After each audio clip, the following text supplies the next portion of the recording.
Whoa, it is cold out. 55 degrees. Oh, wow. I was not expecting this. I got the Induction Pro on. What is it? September, I don't know, 9th, 8th, 10th? I don't know. September something, Monday. Just going for a quick morning ride. Might do a chat and ride. Haven't done that in a little bit. I don't have a whole lot to talk about. I got the new skid plate on. What are my thoughts on the skid plate? I don't like the look of it. I really don't. I thought I would. Maybe once I get the bark busters on and some more aggressive looking tires. But if it's functional, that's fine. I don't like the look of it. You know what? I like the look of the headers. Even if that exposes me to, or exposes the bike to potential damage. We'll see. I'll give it a shot. I'll give it a try. Things typically grow on me, but I can tell you for sure I might get a different skid plate. I might try to sell this one. Because what I like, I don't know if they make them yet. First of all, I think I would prefer silver. Now, am I happy that I got the Acer Bis over the stock? Absolutely. The Acer Bis, I weighed it, it's 6.3 pounds. The stock skid plate, which requires the engine guards, is together 17 pounds. I prefer not to add weight if I don't have to. But what I do prefer the look of is the more low profile silver or metal, the non-black. There are some lower profile skid plates that don't really hide as much of the guts.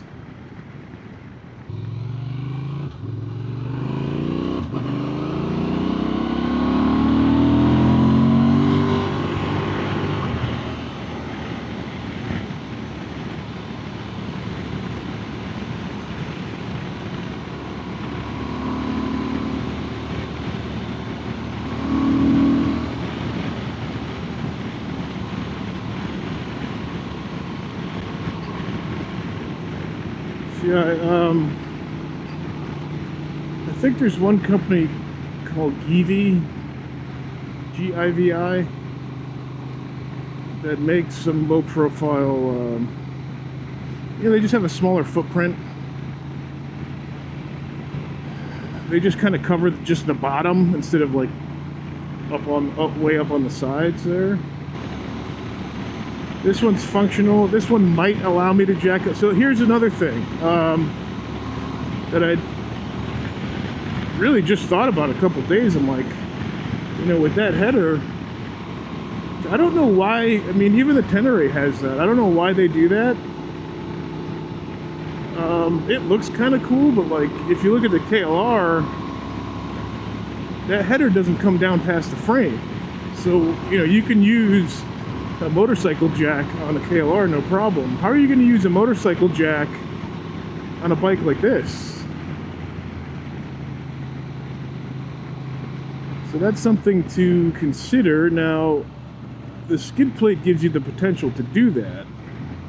Whether or not I trust this Acer Bis one is another story, because in the front part of it, all you have supporting that frame are those two hangers.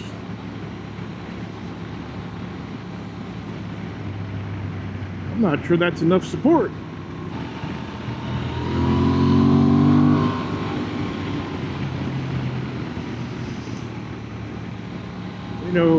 When I decide to do the tires, I'm going to need to be able to jack it up.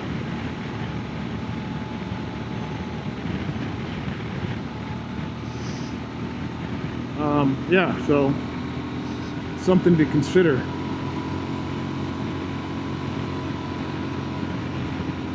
I like the look of the Tusk one, but they don't have a metal color. They just have the black.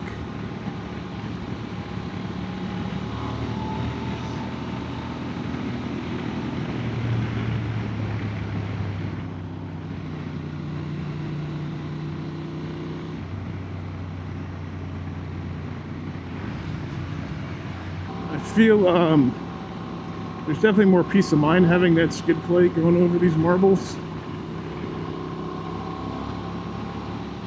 Because occasionally you do hear things getting kicked up when I didn't have the skid plate and you're like ding, ding, ding. I'm like, oh God. This looks like fresh dirt. They must have graded, I think they graded this last week.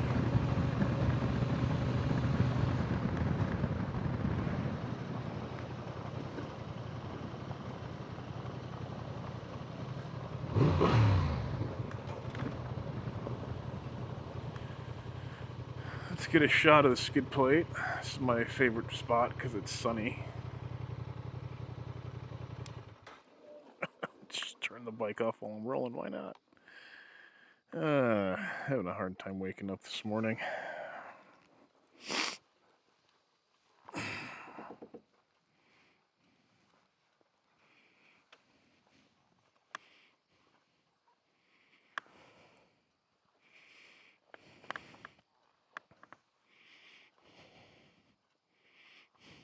Doesn't look horrible.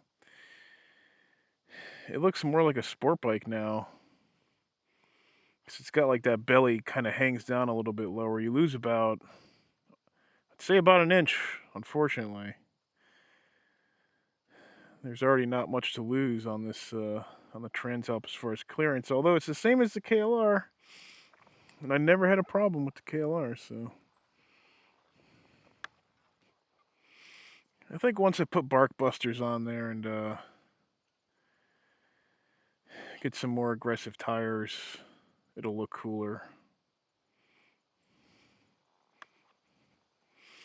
If you don't know, I'm big into aesthetics. So my bike's got to look cool. There's just no way around it. I'm definitely going to get that radiator cover. It says Transalp on it. It's pretty slick. But you know, there's two.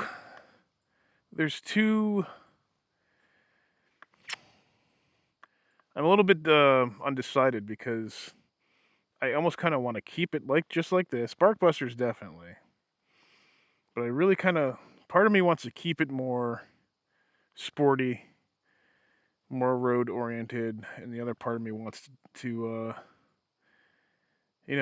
deck it out, make it like a really good adventure bike, like I did with the KLR. That's another reason I wanted to get another bike. There was nothing left to do with the KLR. It looks so awesome, in my opinion.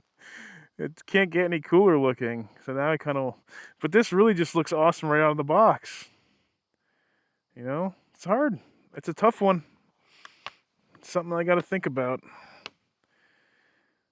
I can tell you, with these tires going down my mountain when there's ice on the road, ooh, I don't know.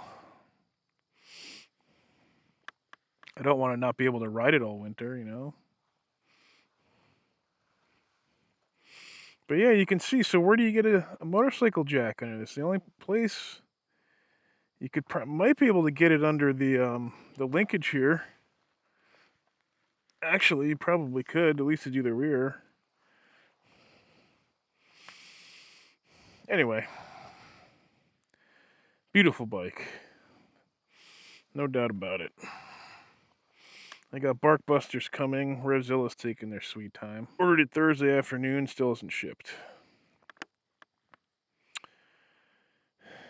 Rocky Mountain took forever to get me my skid plate. I used their free shipping, which is the stowaway FedEx option, What's that? That's basically they duct tape it to the outside of the airplane when they see fit, right? It's a stowaway option. Yeah, we'll get around to it.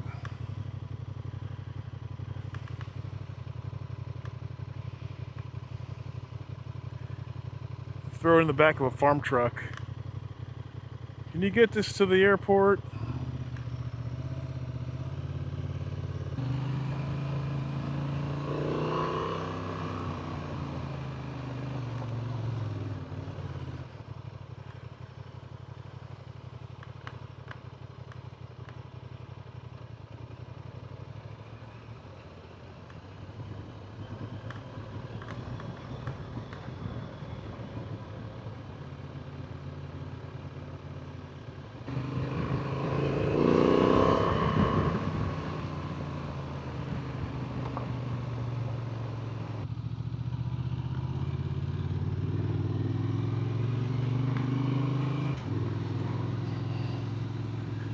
Let's check out the pond. Haven't been here in a while. I'm gonna try to take my boat here before the season's over. Of course, we got a long way to go. Just days like this really feel like the fall, you know? 62 degrees now. We got a little bit of rain on Saturday, Friday night, Saturday night. So the grass is a little happier. It's starting to turn green a little bit now. Not all of it. Probably go right back to brown by the end of the day. There's no rain in the forecast for the rest of the week. Hopefully they're not grading down here. Shields up.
Shields down. Okay, maybe I'll go to the arcade. Haven't been there in a while. I think I got some dollar bills. Get my ass kicked by some asteroids.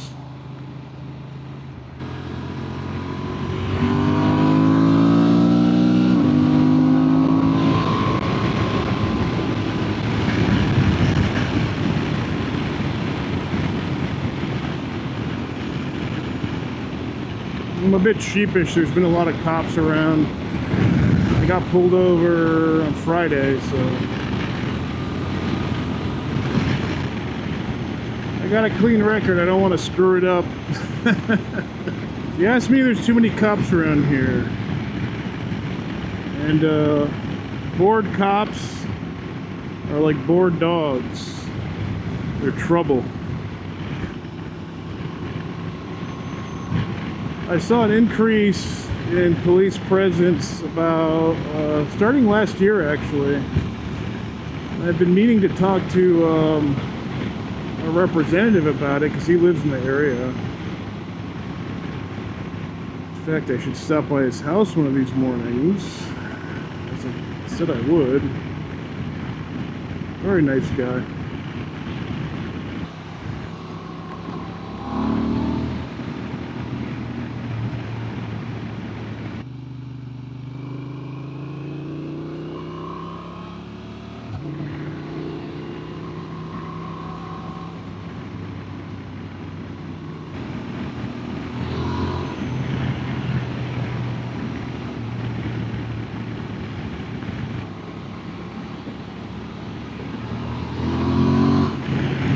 Oh,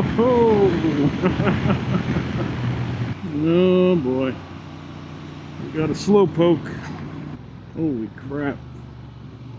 There's whoop in the clouds. I was talking to the guy who sold me this bike from Best Cycle there in Nashua.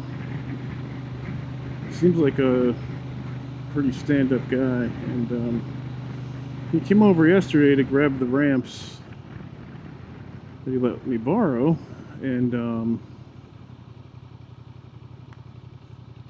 what the heck, man. So last year on this road there was never anybody. This year there's been like 100% increase of traffic. What does that tell you? Anyway, this is going to be a little bit of complaining coming up, okay? So, if you don't like that, skip ahead or turn off the video, okay? So, he was saying that, I think a couple years ago, he was finally in a position to buy a house, and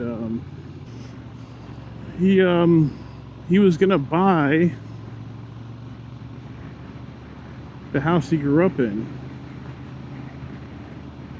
and he put a deposit on it. It was all ready to go, and someone from New York swooped in and outbid him,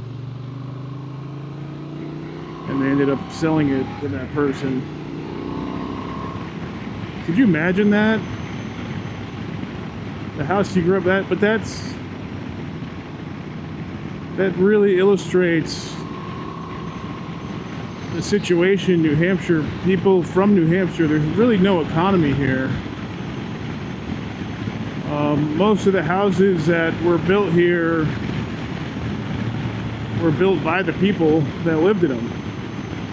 Traditionally in New Hampshire, just like any very rural area, people would, you know, buy the land or inherit the land, and they would they'd build on it little by little.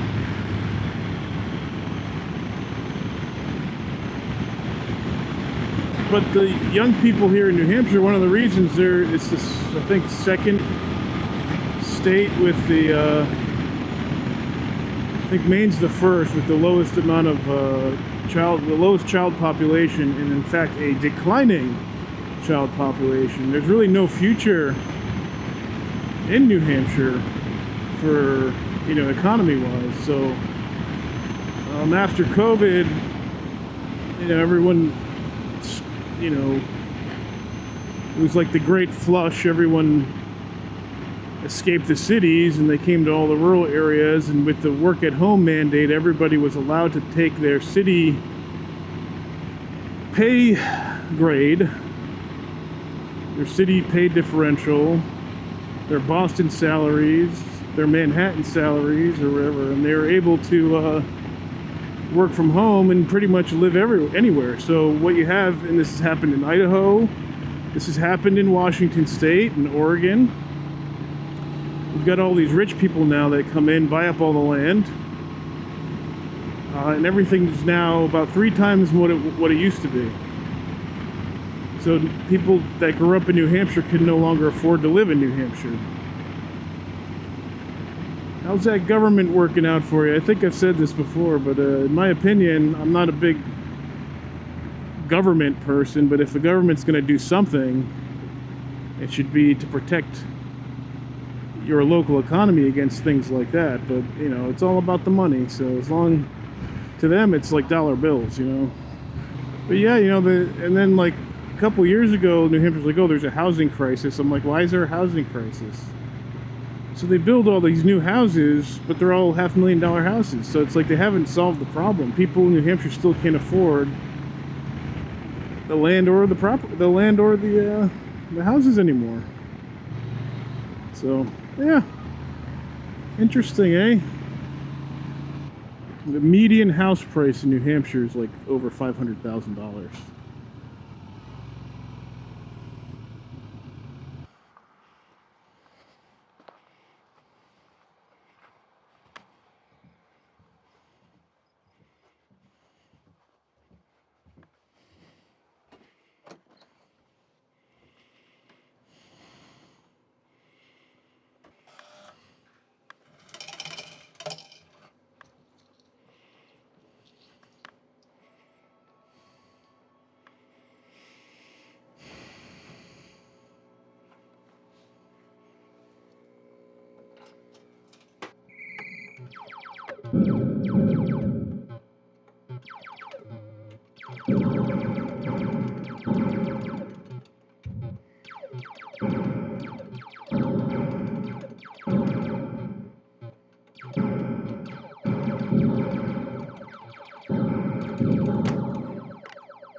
Oh.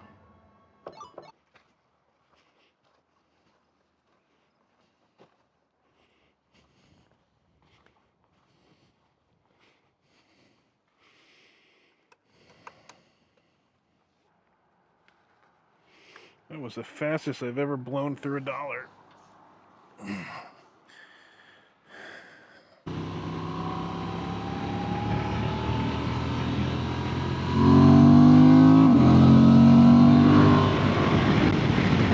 Oh, crap.